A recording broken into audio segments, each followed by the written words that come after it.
ব্যাপার স্যাপার কি? ব্যাপার কিছুই না ভাইয়া, ভালো আছেন? ব্যাপার কিছু না। তা হঠাৎ করে মাঝ রাস্তায় আমার পথ আগলে দাঁড়িয়ে আছো কেন?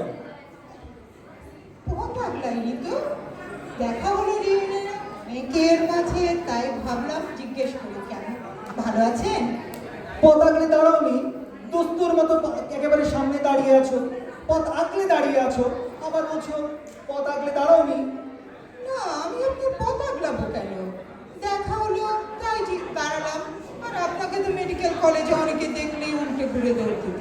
কেন উল্টে ঘুরে দৌড় দিত কেন? আমি কি কাউকে দেখলে ঘেউ ঘেউ করতাম নাকি? না, আপনি কাউকে ছেড়েও দিতেন না, যাকে তাকে ধরে জ্ঞান দিতেন।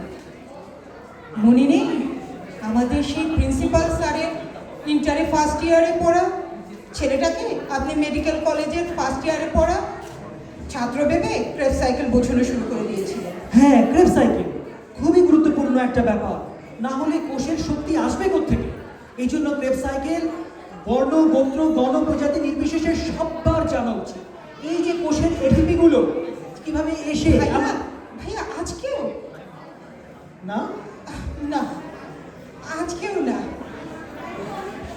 এখানেই থামি, যাক আমি সরে দাঁড়ালাম। না না না, যখন ইচ্ছে পথ আগলাবে, যখন ইচ্ছে সরে দাঁড়াবে, এটা কেমন কথা? সেটি হচ্ছে না।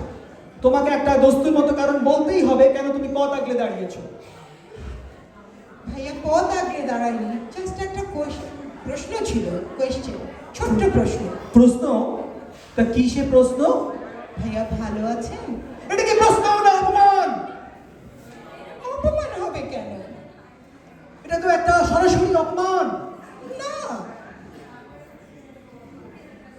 এটা অপমান তো অবশ্যই অপমান। না না, এরকম যা দিনকাল পড়েছে, চারিদিকে যা ঘটে চলেছে, তাতে কি একটা সুস্থ সুবোধ মানুষের পক্ষে ভালো থাকা সম্ভব? না, কেন ভাইয়া, হলোটা কি? আবার জিজ্ঞেস করছো হলোটা কি? তুমি দেখছো না কত কিছু হয়ে চলেছে? এই যে আমেরিকার প্রেসিডেন্ট ডোনাল্ড ট্রাম্প ভেনেজুয়েলার মাদুরোকে ধরে নিয়ে কোন ঘরতে ভরে রাখলো, কেউ কোনো শব্দটি করেছে? না, তা করেনি, ট্রাম্প বলে কথা। এদিকে বাংলাদেশি ডাক্তাররা ইউকেতে প্ল্যাব দিয়ে চাকরি পাচ্ছে না, চাকরি খুঁজছে।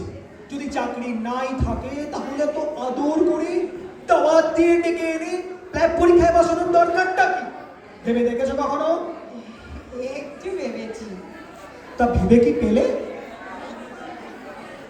ইউকে জেনারেল মেডিকেল কাউন্সিলের অনেক টাকা দরকার। হ্যাঁ হ্যাঁ, ওদের টাকা দরকার। আর এই যে জুনিয়র ডাক্তাররা আন্দোলনের পরে আন্দোলন করছে, ওদের টাকার দরকার নেই। এ বিষয়ে ভালো কোনো সুরাহা হয়েছে? না, হয়নি। তাহলে এসবের মধ্যে কি ভালো থাকা সম্ভব? ভাইয়া ভালো আছেন? এটা কি কোনো যৌক্তিক প্রশ্ন? ঠিক আছে ভাইয়া, তারপর যখন দেখবো প্রশ্নটা বদলে ফেলবো। প্রশ্নটা বদলাবে? তা কি বদলাবে শুনি? বলবো ভাইয়া নিশ্চয়ই ভালো নেই। কি কি বললে তুমি? তুমি কি চাও যে আমি ভালো থাকি না? না, তা কেন?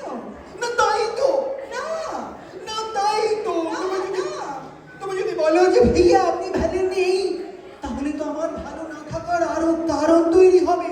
আমার মনের ভিতর সেই সব পুরনো ব্যথা বেদনা সব মনে পড়ে যাবে। সেই যে মেডিকেল কলেজের অডিটোরিয়ামের সামনে দাঁড়িয়ে একজনকে প্রস্তাব দিয়ে একেবারে তৎক্ষণাৎ ছেঁকা খেয়েছিলাম, সেই সব ব্যথা বেদনা সব মনে পড়ে যাবে। এই যে তুমি আমার বুকে ব্যথাটা বাড়িয়ে দিলে।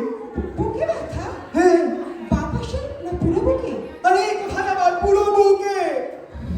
ও যাক ভাইয়া, ভয়ের কোনো কারণ নেই, মনে হচ্ছে মনে ব্যথা।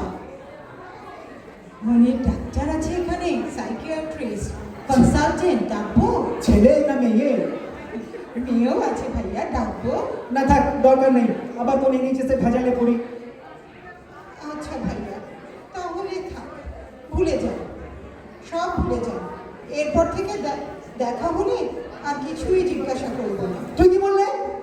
এরপর থেকে দেখা হলে তাহলে কি তুমি আমাকে অগ্রাহ্য করে পাশ কাটিয়ে চলে যাবে? না মানে পাশ কাটাবো না, আপনার কাজ পর্যন্তই আসবো না। আপনার ছায়া দেখলে উল্টে ঘুরে দৌড়ে পালাবো, যাই। এই শোনো শোনো শোনো, এই